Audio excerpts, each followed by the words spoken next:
Arsene, good morning. What was it like to have a family Christmas rather than a training ground Christmas this year? It's a good feeling and a new one for me, but overall it was quiet and gives you as well a little bit time to reflect on what happened in the game before, but usually you have no time in over Christmas, and to prepare for the next one, to think about the next game.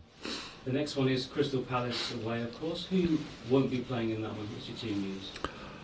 Well, Nacho Monreal is out, of course, of the game because he got injured, and Olivier Giroud, Aaron Ramsey are out as well, and that's basically it. Do you have any time frames on those three players? Nacho Monreal, I would say 10 days. Olivier Giroud, as I said before, 4 to 6 weeks. But he's a quick healer, so I'm hopeful that he will be less than 4. Aaron Ramsey should be back beginning of January. Halfway through the Premier League season, what has the team done well and what do you think it could do better? Overall, I think we had a good team dynamic. Where we have been strong at home and didn't do enough points away from home. That's what we have to correct and maybe improve our defensive stability. You're, as we say, roughly at the halfway stage of the season. Are you content with where you are on the table, or do you think that, given the way you've played and the consistency you've had, you should possibly be a little bit higher? We should be higher, of course, and we are not happy with where we are, and that's what we have to correct. We do not play and put the effort in to be where we are. We want to be high up. Have you decided yet whether you'll replace Olivier Giroud or try to replace him in January as a big squad member to be losing for a period of time?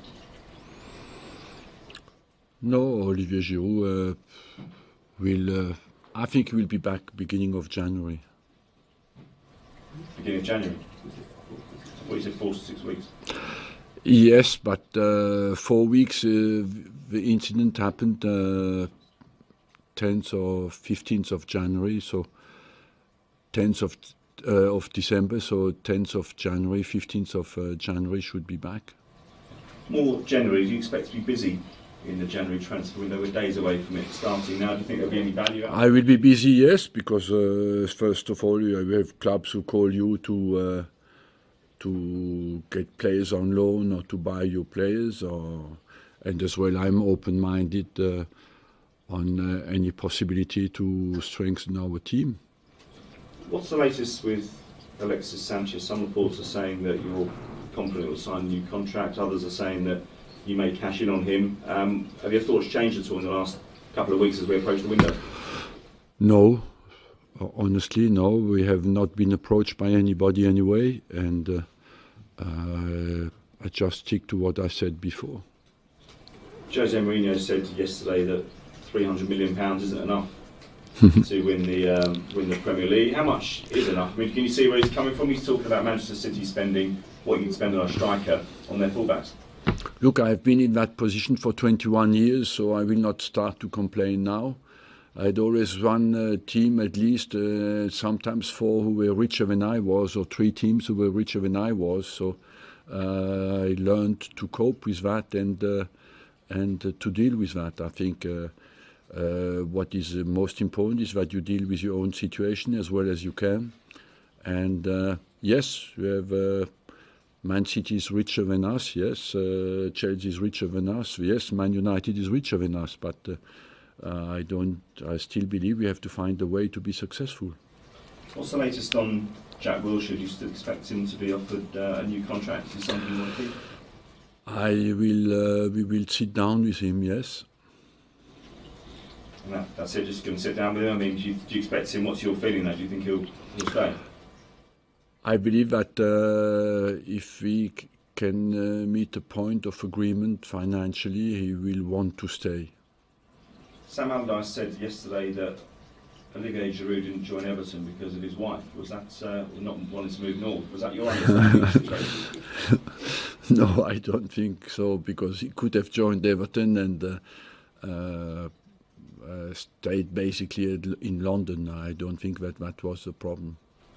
Just looking at Crystal Palace, are you surprised that they pulled clear of trouble in the last couple of months? I mean, it was a wretched start for them. No, they were a bit unlucky at the start. They had many injuries, you know, at the start. And if you look at their team, they have quality players. So Roy Hodgson has experience of the Premier League, so I'm not surprised.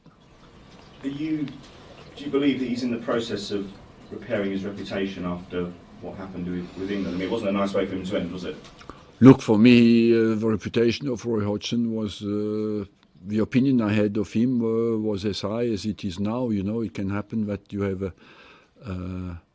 a bad experience, and that's what happened with him in the European Championship, but that doesn't question 40 years of work in the game.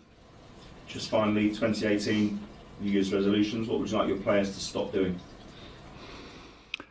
A lot, you know. What you want is stop conceding goals, stop missing chances, and but as well I want them more to continue to play with the same spirit, the same determination and the same love for the game, and that is for me important, maybe the best way to not to concede goals anymore.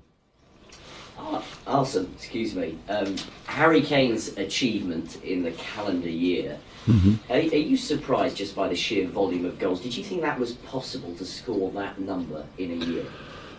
Possible, yes, because he has done it. And would I have predicted? I would modestly say no, because what he does is beating people like Messi, Ronaldo, who were unbeatable in my head, you know. So what he has done is absolutely fantastic. In the context of playing in England, where general perception is that the games are more competitive, there are more competitive games. Yeah, they are. Yeah, that's why I say what he has achieved is absolutely amazing. In terms of your team now, you've mentioned there a little bit about how you might want them to improve. How are you going to get that extra level of consistency that you're looking for? I think we have been very consistent at home, you know. The quality of our performance has been absolutely fantastic. We lost one game that a neutral observer said would even concede that we had an outstanding performance in the unique game we lost.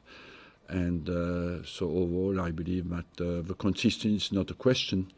We have to find a good balance. We are an offensive team, and we take a gamble, we take a risk, and we stand up for that.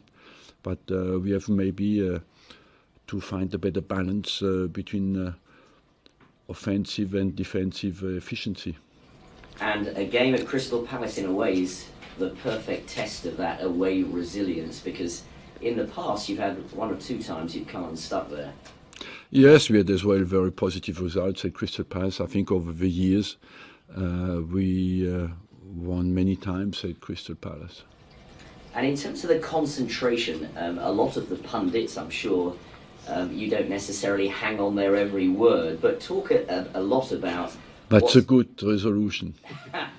About the holding midfield players, those who are meant to offer protection to your back four, and that sometimes their concentration isn't what it should be.